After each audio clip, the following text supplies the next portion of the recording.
Day, kumusta na kayo dyan? Sana po ay nasa mabuti po kayong kalagayan po today's video mga kainday. I-share ko po sa inyo ang aking experience bilang backyard farming mga kainday. So, i-share ko sa inyo mga kainday ang aking experience. So, nung una mga kainday, dalawa lang po ang baboy ko mga kainday. Dalawang biik ang binili ko. Nag-try po ako. Nung bininta ko siya after 3 months, may ganansya naman ako mga kainday. So, tapos meron na naman ako bagong biik na binili. So, ito po yung mga kainday, 10 po yan. So, ngayon mga kainday, ngayon po sila, lumalaki na po. At syempre mga kainday, malaki po talaga ang gastos sa pagkain mga kainday. Kailangan po kung isip kayo na ganitong negosyo, kailangan po talaga kainday, may ipon po tayo at magpupuhunan kasi kailangan po talaga makainday kasi malakas po silang kumain mga kainday.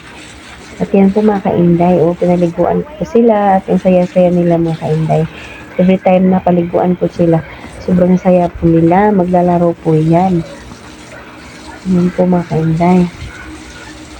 So, tapos mga kainday, bininta ko na po ito.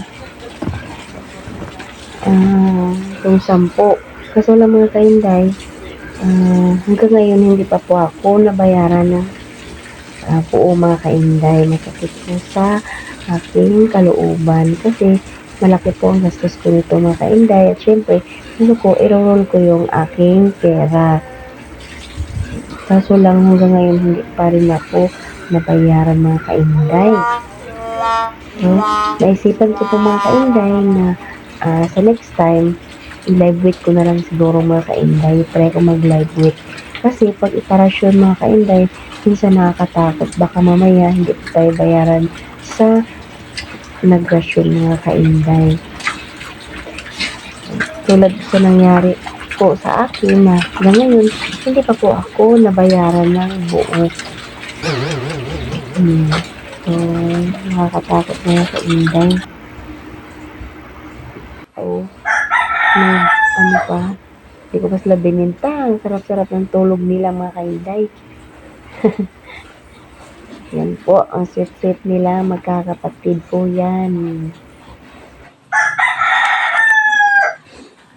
Kainday, yan, meron na naman po akong binili 10 biik mga kainday. So, binili ko po yan nung after 1 month, nung binili ko yung nabinta ko nung nakaraan. So, ngayon, ito na naman mga kainday, malaki na naman sila, at ayan, nag-umpulan na naman. Ganyan ang mga biik, mga kainday, nakakaaliw po talaga. Kakawala sila ng stress, kasi ang cute nila tingnan, no? Nag-umpukan sila habang natutulog sila. Mga busog na po yan mga kainday. So, yan po. At yan, ang lakas nilang kumain. Lakas pa talaga silang kumain mga kainday. Nakakaano sa bulsa. Kailangan po, napuhunan po talaga tayo. Talaga mga kainday, ang pakiramdam kung may sarili tayong negosyo. Hindi lang tayo lagi itatrabaho mga kainday. Maganda din talaga kung ano yung negosyo natin kasi hawak po natin ang ating oras mga kainday. So, ayun po sa mga kapatid ko dyan na nandyan pa sa ibang bansa, kailangan po mag-ipon po mga kainday para po kami sa Pinas meron po maisipang negosyo at ayan, masarap sa pikrandang talaga mga kainday. Kung mga kainday ang lakas kumain, lagi silang excited kumain. Ayan, may patinog-tinog pa yan po sila habang kumakain. Nag-aagawan. Kasi negosyo guys, para lang ito sa mga hindi maarte. Hindi naman po madumi ang magbababoy mga kainday. Nag-i-enjoy po ako sa ganito mga kainday, no? Kasi nakakawala ng stress ang mga baboy. Ako na din po ito mga kainday at may ganansya naman po ako. Tapos, meron na din akong binili mga kainday before ko binintay itong 10. May binili na naman akong 8 heads na biik. Para po mga kainday, meron po tayong binta every month. Kasi mahirap po pag walang binta every month. So, bumili na naman po ako ng 8 heads na biik. So, ito po yan sila mga kainday, oh.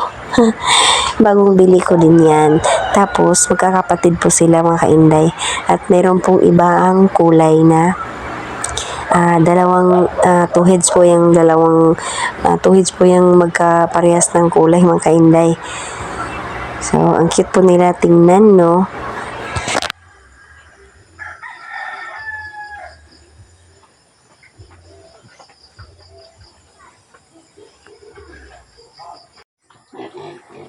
Kainday, ganyan talaga pag mga maliliit na biik pa sila. Nag-uumpukan talaga sila mga kainday. Sa umaga po yan kasi nilalamig po yan. Kaya ganyan sila nag-uumpukan.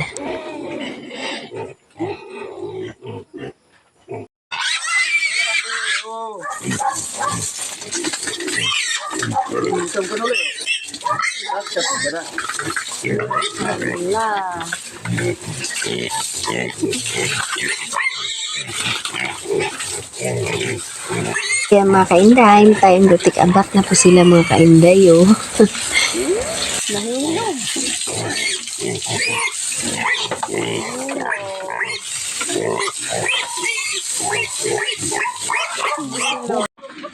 Ngayon, malalaki na naman po sila mga kainday. Pwede na po yan lechonin. Ay nako, ang daming mga pupunta sa amin. Kasi gusto nilang bilhin ng baboy ko mga kainday for lechon daw. Hindi pala ang prayer dito sa pagbababoy mga kainday. Minsan naman siguro may time na malulugi. Pero ako, hindi pa naman mga kainday. Lang po talaga may puhunan. Ito pala guys, meron din akong ginawang inahin. Isa lang muna guys. Kasi maganda talaga kung mayroon tayong sariling inahin. Malaki po ang ginansya mga kainday kung mayroon po tayong sariling inahin. Kasi ang mahal na ngayon ng biik mga kainday. Kaya po si Mama Pig, ang sweet-sweet po niya mga kainday, oh. Pig, bigyan mo kami ng maraming biik, ha? And that's all for today's video. Thank you so much for watching. See you on my next vlog.